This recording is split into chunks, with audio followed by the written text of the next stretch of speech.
guys, putting these guys together as a pair for Sammy, and on the third day she had to go at it herself.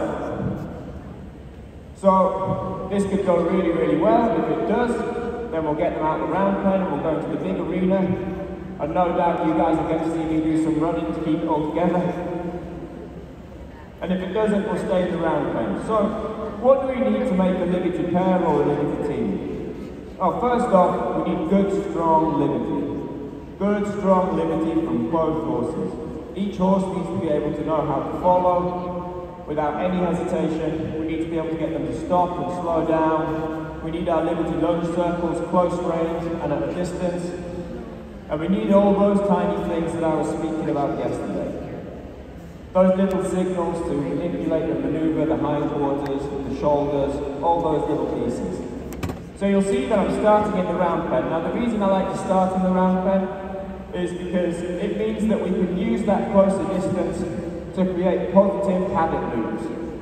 Well, now what do I mean by a positive habit loop? A positive habit loop means that we train in a manner where we can prevent things going wrong and having the horses become scared, skittish, or from continually having an interaction with ourselves or with each other that's negative, that we'd rather not happen. So mainly when I'm working with teams, I'm going to use two whips. I'm going to use the long lunge whip, and I'm going to use the short dressage whip.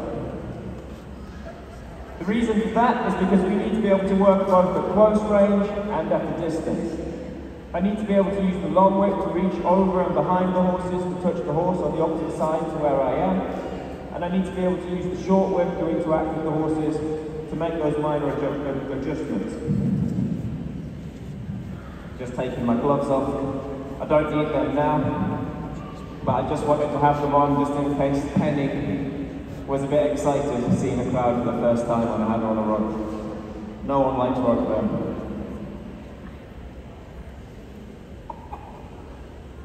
Good girl.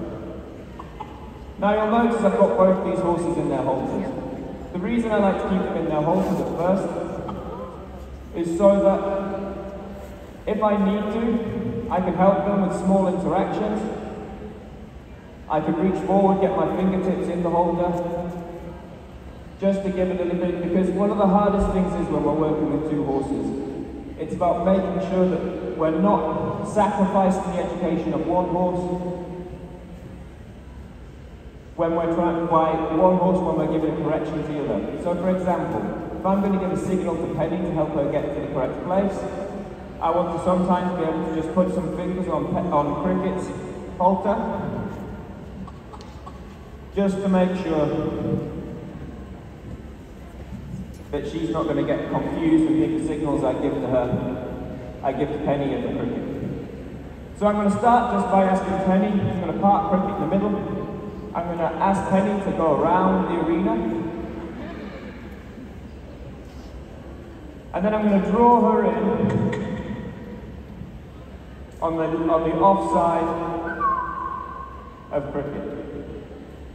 Good girl. So the reason we do this exercise is so that we can teach Penny her place in the team.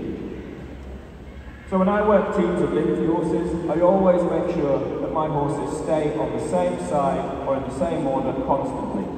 A good example I use for this is thinking of a troupe of dancers. Good girl. Thinking of a troupe of dancers. Now if you've got a big group of people performing a dance act, what they're not going to do is say, nah, it doesn't matter where any of us go on stage. Let's just get out there and see what happens. Over. The horses need to know where their place is, so that if they do go off and they come in at speed, they know where they're going in the line, it's safer for them and it's safer for me. You'll notice when I asked Penny to come back in then, she was sticking her bum out away from Cricket. I used my whip pointing towards her hip to ask her to line up straight. This is because we want to teach the horses a habit that whenever they're stood together, they stand level and straight. We'll just ask her to go around again. So I'll give a small touch on her inside to ask her for a sideways away. fingertips in the halter, and I'm going to push on her cheek, tell her to go away, and then give her the small whistle as our command to ask her to come back in. Then I'll see how minimally I can use the whip to ask her to step her bum back over.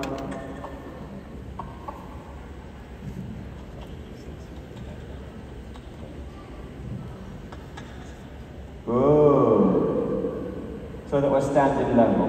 Now when I talk about the horses being level, with these two horses it's quite easy. They're very similar shapes and sizes, but we want the muzzles level, not the chest, not the withers. This is so that the horses, when we start beginning to move around and we start beginning to turn. Go on, Penny. It means that our inside horse will find it easy to slow down, and our outside horse will find it easier to speed up. Also because no horse likes having to turn with a horse in its way. Now you see Cricket's got a bit confused here. I don't want to block her in front. Good. So what she saw there was me just begin to lift the lunge whip on this side, like I was going to ask her to step over. Again, we're just going to push that bum over one step. Really nice. And we'll just ask her to take one more step around, one more swing around, and then we'll move on to Cricket. Now you'll notice how these horses are acting completely differently.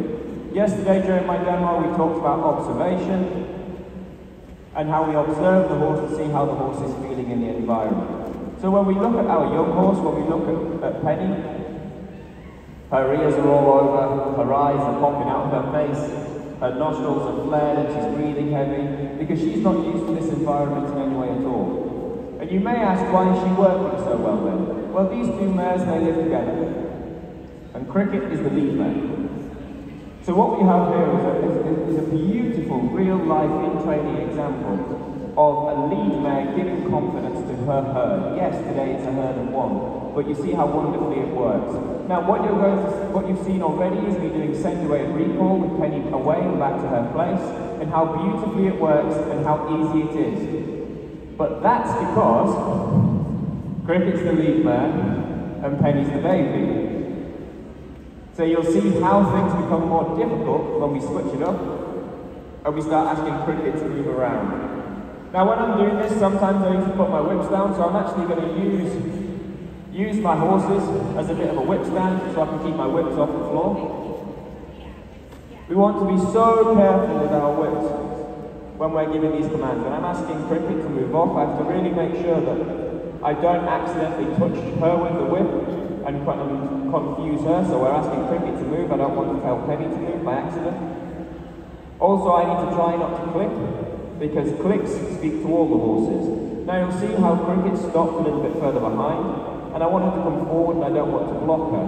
So what I'm going to do is I'm just going to reach behind, and utilise that long whip to drive her forwards to me. Whenever we're going to ask the horse to come forwards, if we can add that pressure and give that signal from behind, it's always a much better drive. Small touch on the rib cage for sideways away to get the movement going. And then I'm ready with my long whip. Good. To ask Cricket to step up and come round. Point towards the shoulders, to get the shoulders moving, then to the ribs to push the side of the body out. Release Cricket.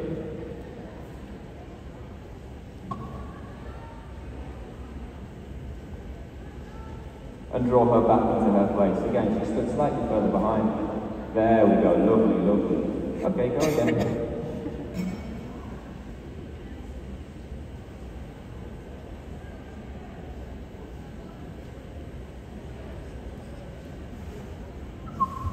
Good. So what we can see now is that both of our horses know their place. We can send them out around the round pen, we can draw them in, and they go straight to their place. So what I'm going to do next is I'm going to start to ask them to walk around with me as a pair.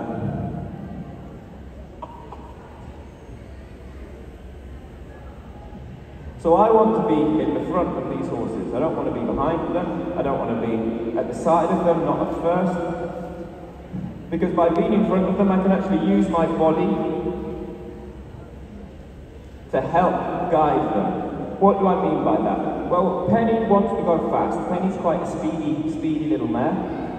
And Cricket lags back because she's a little bit more relaxed, she's a bit more experienced. Good girl.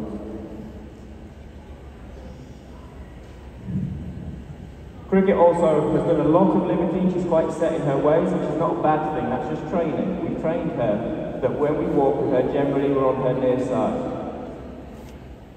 on her left-hand side. So I just have to be conscious with my dressage whip, just to keep giving Cricket the odd tap on her shoulder to keep her out. I'm also ready with that whip in between the two mares to make sure that Penny can't block her. And then if Cricket starts to overtake, I just make a little bit of energy with the long lash on the lunge whip, just to back her off. Because you see, as I'm preparing habits while I'm doing this. I want Penny, when she's on the inside, to stay out of Cricket's way, and to be, you see how she's slightly flexed to the inside? She's making way for the other horse. Really nice. Because it's this precision which is going to be the difference between two horses working as individuals next to each other and horses working together as a pair. The moment I stop them, I'm pushing, I stand. They've been really good. I was worried they wouldn't be, but they're perfect, of course they are, because you trained them. I can give Cricket a little touch on the chest to ask her to step backwards, so that we're putting these horses into good, positive habit loops. We'll ask them to walk on again. Walk on. And you'll notice, when I asked them to walk on at first, what I didn't do was straight away go and touch them on their sides. I touched Penny on her side when she began to drift to the inside of the arena. But if I go straight to touching one of these horses on their sides, they're going to block each other. They're going to block each other, and that's going to be a bad thing. They're also going to start to run into each other.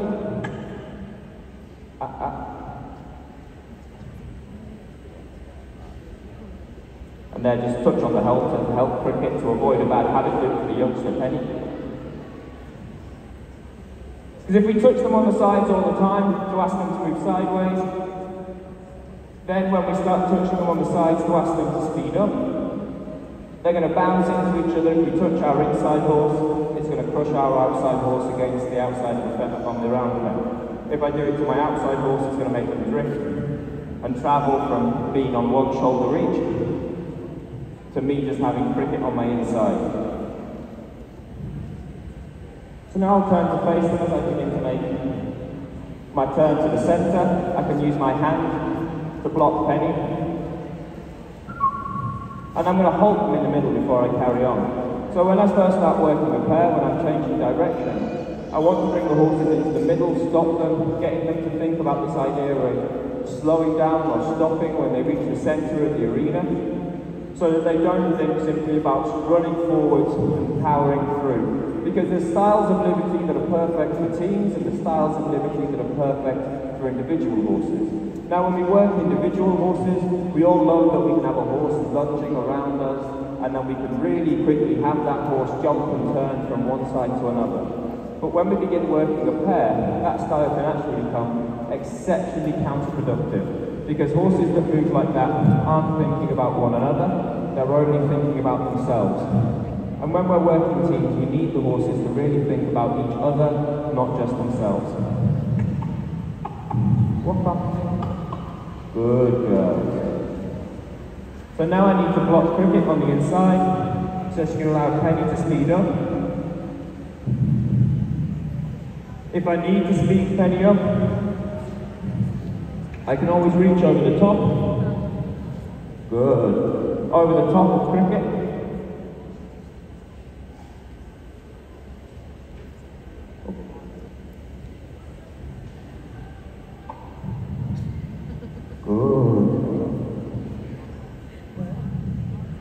And by reaching over the top of Cricket,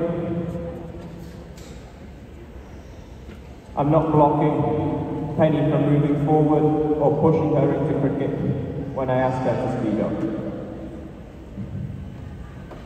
Good.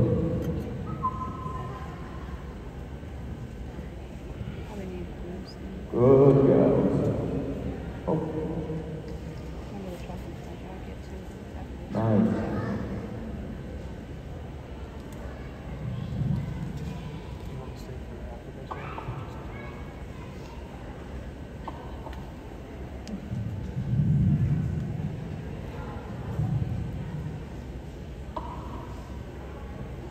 When I'm asking Penny to speed up then, I can reach right behind her with the long whip. You'll also notice that whenever possible, I will keep my hands below my belt, below my waist. This is to keep my cues softer when I'm working my horses, so my horses become more sensitive, either the angle to which the cue is given, the signal is given with the whips on the hands. Makes a huge difference to how the horses feel. Really nice. And makes a big difference to how it looks from the outside. So as a performer, a huge part of what I do is based around making Liberty look smooth and effortless. I often joke and say that performance Liberty is one part Liberty, or like 50% Liberty and 50% sleight of hand, like a magician working. Because if we can keep our hands nice and low when we're working, we don't often notice the whips too much. Whereas if we start making huge motions all the time with the whips high, they're the first thing we notice in the performance. Good.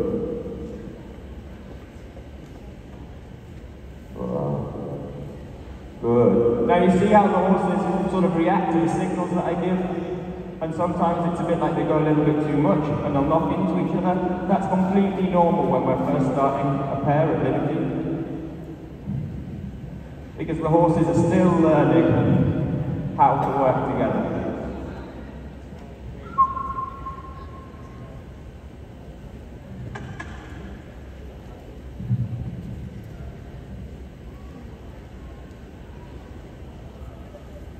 We'll just speed up cricket a bit. Good. Really nice. Really nice. So we've got the two horses walking with us and again following us. So what we're going to do next is we're going to start working towards being able to lunge these horses as a pair. Now why is that the next exercise?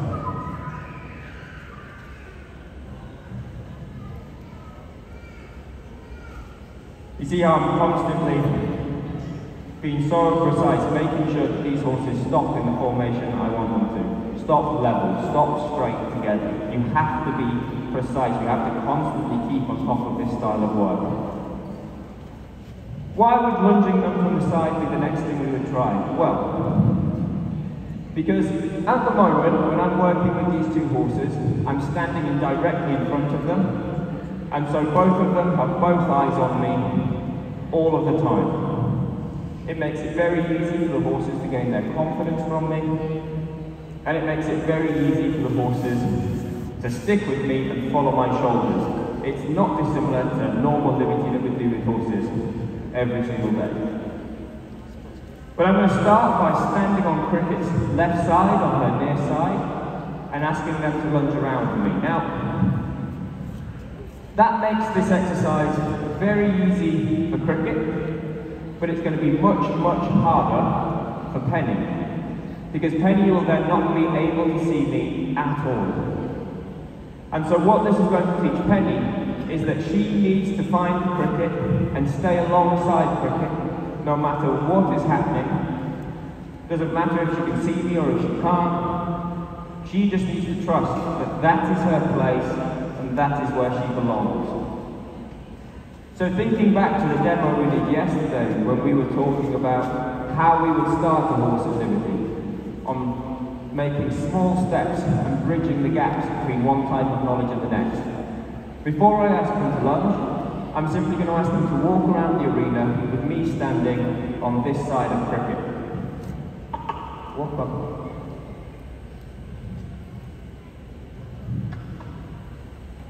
When I want to look to see if they're level, I don't want to keep constantly turning to them, because you see when I do that, that stops them. So I'm looking over my inside shoulder to look at my peripherals, and then lifting that long whip over the top to ask Penny to speed up. I can't always see their heads when I'm working on this side of them. I can see my inside horse's head, but I can't see my outside horse's head. But I can look behind me, I can look at their feet, and look at where their bums are, where their tails are.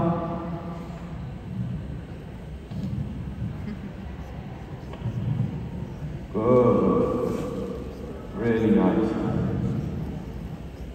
And there, yes, Penny overtook ever so slightly. But we have to be prepared to do a little give and take, because I just asked Penny to accelerate. So if I ask her to speed up, and then she does, and immediately I tell her off for it, it's just going to be counterproductive to the process. Go again. Good. If she drifts, I'm just going to pull her in with that chest cue, and now I'm going to begin to spiral in and slow down my steps. Really good. Really good.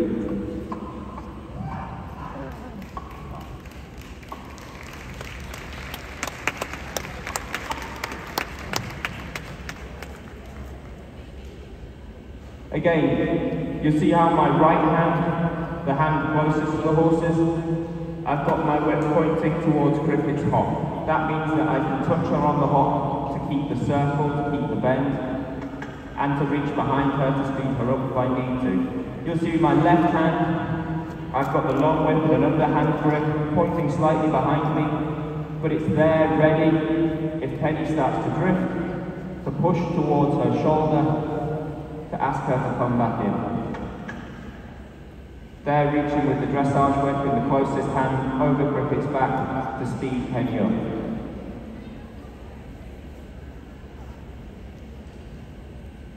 When we're ready to stop, I'm going to walk backwards to draw them in.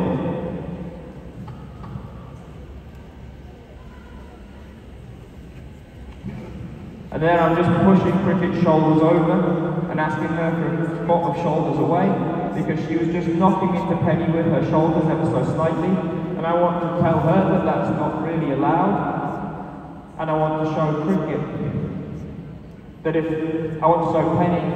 Cricket does block her with her shoulders, I will step in, I will help her.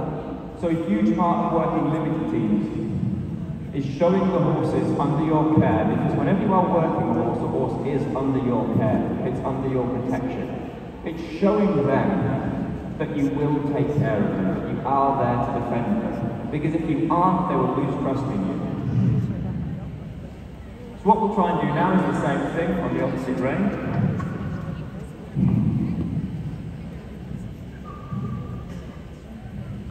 See, Cricket, being the dominant horse, would always rather be alongside me.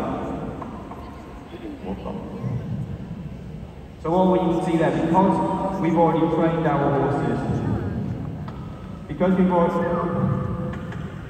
already trained our horses where their positions are, where their places are, it's not a big deal if they become separated. I just need to make sure I make enough room for Cricket behind Penny. Good.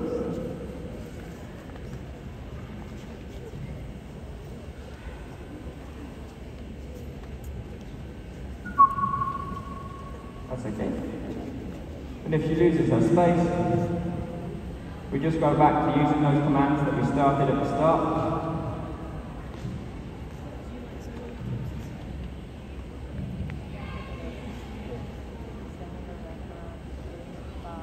Good. To help her find her place again.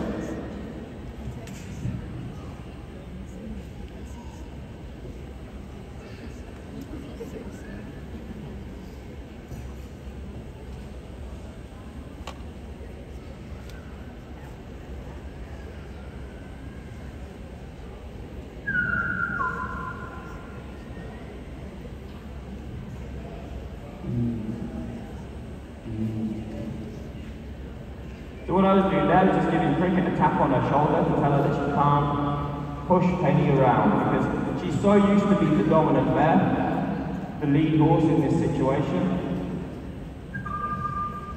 It's okay if they go. It's not a big problem at all.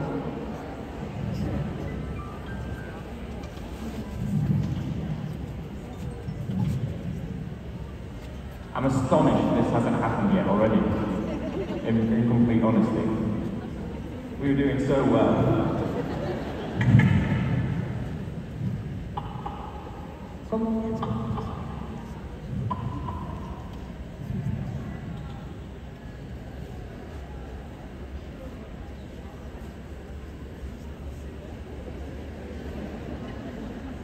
Three guesses which one is the youngster.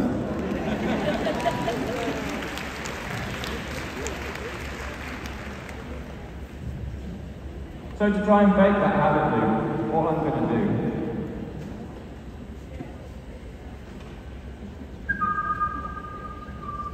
do is just for now, keep a little hold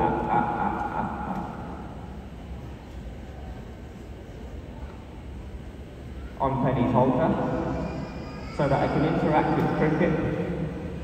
Because it's not particularly that one's doing it right and one's doing it wrong. It's more that they have their own way of communicating with each other, and have done for a long time in their paddocks, in their natural environment. Kind of see that in her.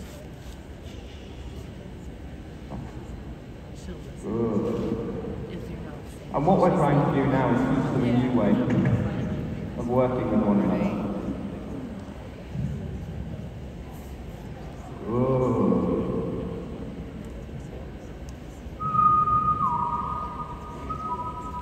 Really nice. So we had a goal, and that was simply to walk on the inside of Penny and have Cricket alongside, and have them both fully, at liberty, but that was too much. We had a bad situation, things didn't go to plan, and so insanity would simply be keeping to try and do that, and having the horses become distressed and upset. So instead, what we're going to do is just for now keep these fingertips on Penny's halter.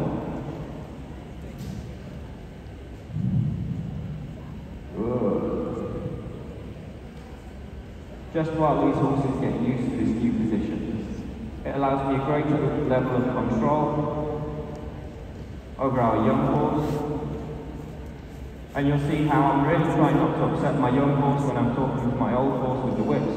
And so not only am I keeping my whips down and low, but I'm also using them behind my back, from behind my body, so I can block Penny, the horse I'm nearest to. I can block her from the effects of the whips. Trying to catch Penny on the outside shoulder, Cricket on the outside shoulder. It's very difficult to do this and talk at the same time.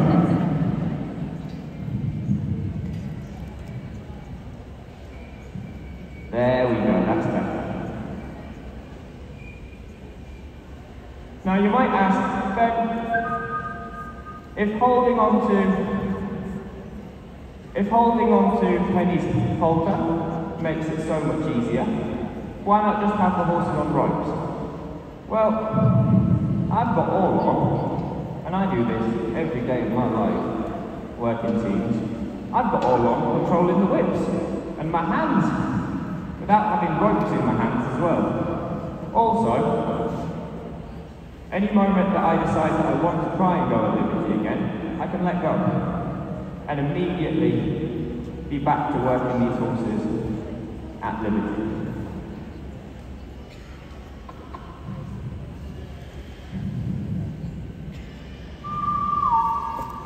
Now you could say, why not have the ropes tied to the halters and then wrap them around and tie them onto the horse's necks? Well, the reason I don't want to do that is because I don't need one more thing blocking my whips or jingling around or adding energy or movement to the situation. So the halter is absolutely fine. In all seriousness, in my opinion, if you require either of the horses to be on a rope, they are not ready to be going in a team. Teamwork is advanced,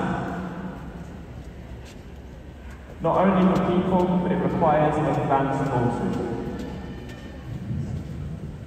Good.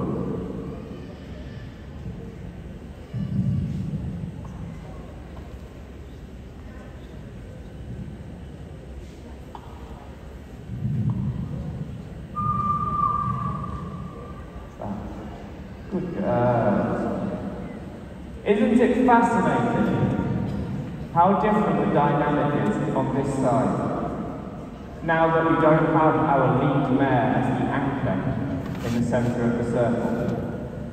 I think it's truly, there's something magical about working horses in teams that really, really helps accentuate the things that we know but often ignore about their personalities, about their lifestyles, about what they're really like, about who they really are.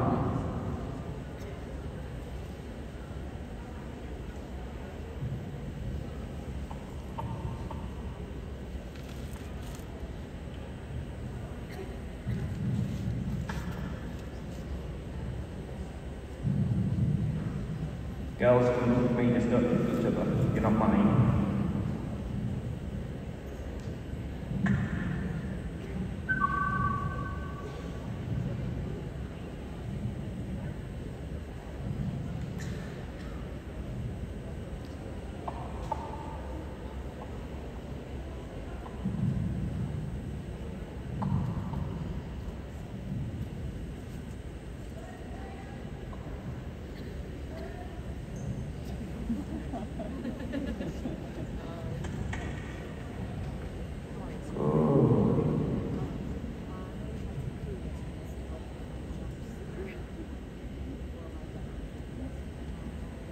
And there when they get confused, I'll just go straight back. Touching Penny on the halter.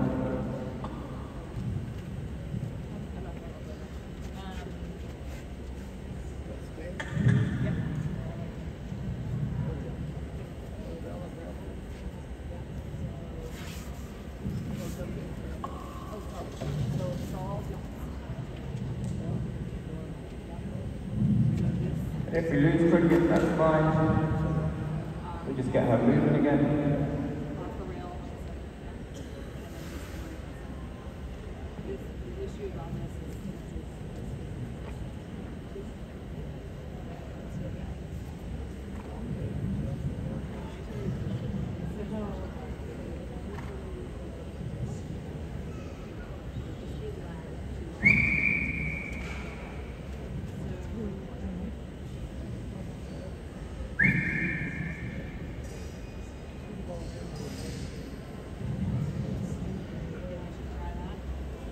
And then get her to go back and find her place.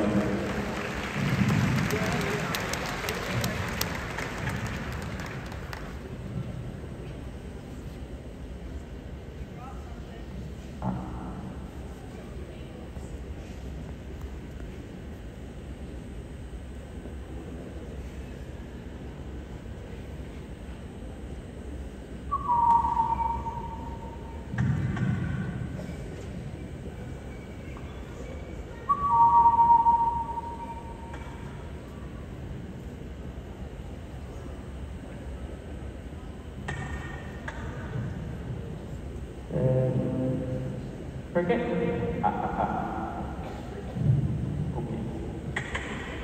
Go on. And then hopefully, if they both go, we should, in theory,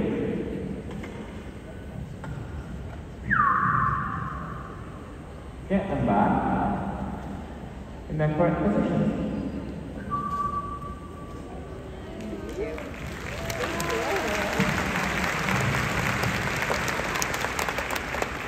So you can see, good girls, you can see the significance in why it's so important that these horses learn their place in the beginning. Because if they didn't know their places, if they hadn't practiced in a controlled environment of getting these horses to leave and come back to the correct position, that could have been quite a stressful moment, couldn't it? It could have been quite a lot to handle. We could worry about the safety of the horses, about them running into one another, all of that. But we must prepare to fail. I know that sounds ridiculous, but in Liberty, your horses will run off. That will happen. It's not a big deal. We must just prepare to fail. We want to do battle at the time and place of our choosing. What do I mean by that? What I mean by that is, don't wait for it to go wrong before you decide that you're going to need a solution when it does. Create the situations in a controlled manner, in a time and at a place of your choosing. Oh.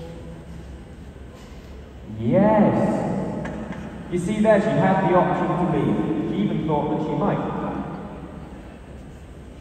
But she decided that she was going to stay. Again there, Penny.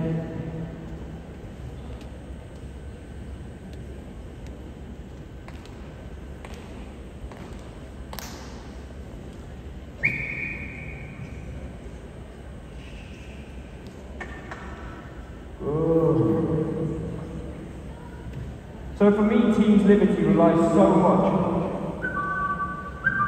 on the intelligence of the horses that we work with. And all horses are intelligent. It's about us trusting. It's about us trusting the horses in that moment.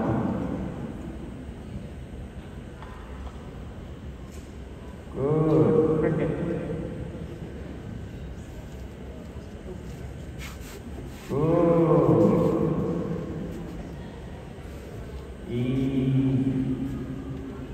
Good. Walk up. Good girl. Good girl. Cricket.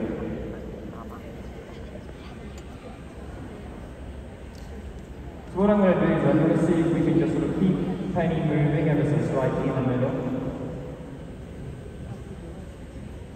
And see if we can get Penny to understand that it's easier to stay with us.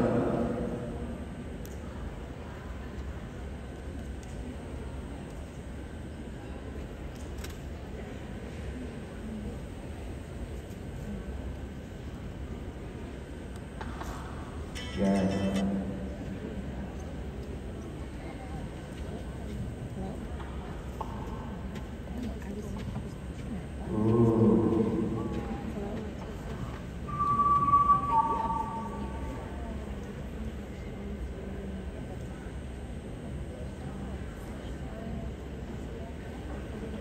Okay, it's still saying Really nice. Really good girl. no problem, thank you. Really good.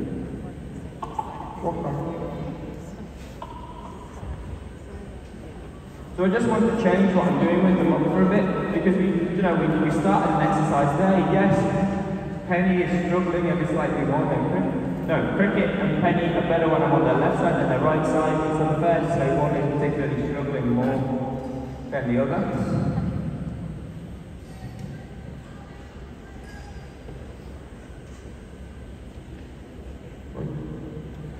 Get back to your side.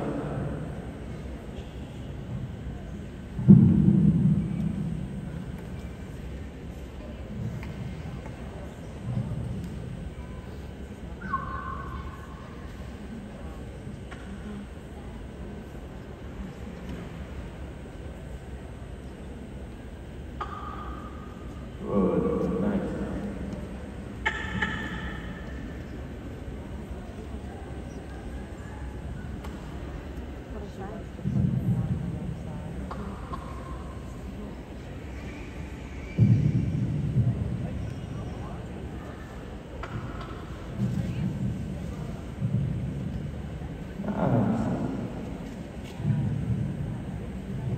And I don't want to put too much pressure on them in this arena now.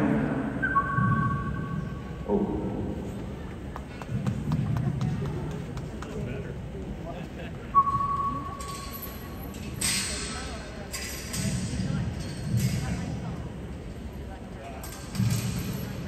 So I'm just going to change our game a little bit.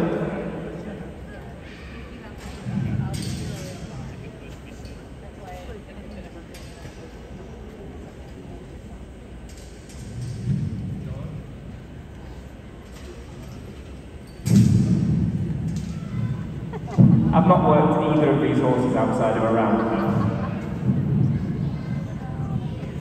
Could go well, might go well, might not. Let's see. Walk on.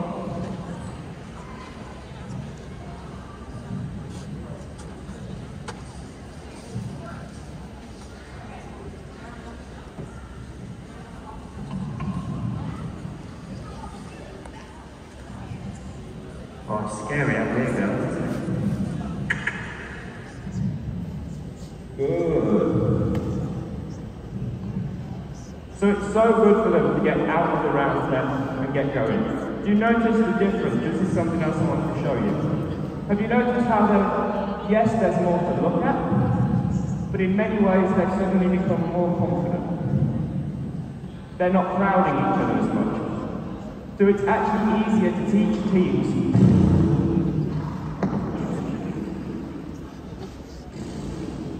Good again.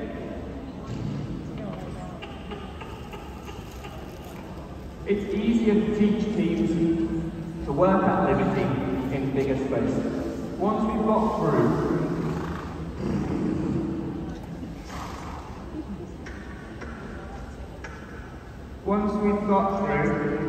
get it ready. Yeah, get it ready. Once we've got through that initial stage of teaching the horses their places, you want to get them out in the big arena as quickly as possible. Because can you see how much happier they are, how much they flow, how easy it is?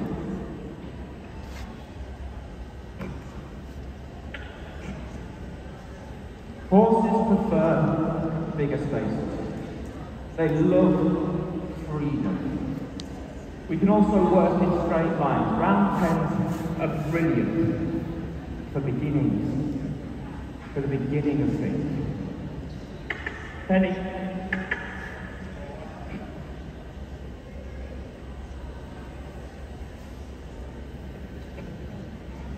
Good. Because we need that controlled area. But horsemanship is about trust. Trust on all sides. I get a lot of people come to me for lessons and things and they'll say, my horse doesn't trust me. I say, alright, jump up, put the bridle on, pop it into camp, stand in the stirrup, put your hand on your head. No? Ah. So we both got trust issues. Which of your friends who you don't trust you? And vice versa. It's not the way the world works. Come on, girls. Come on, girls.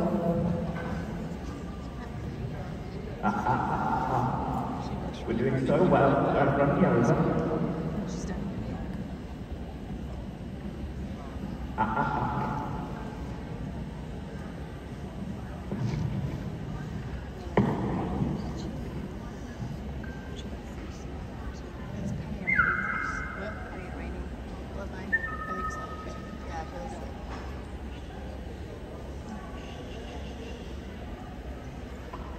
You have about 10 minutes, but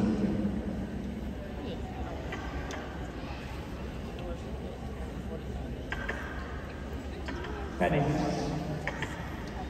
How to teach liberty to kids. I'll listen to this.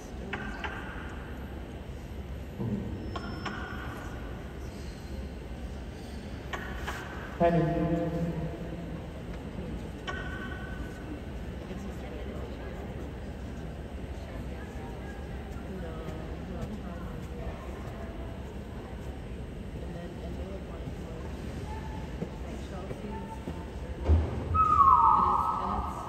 Right, get me booked in.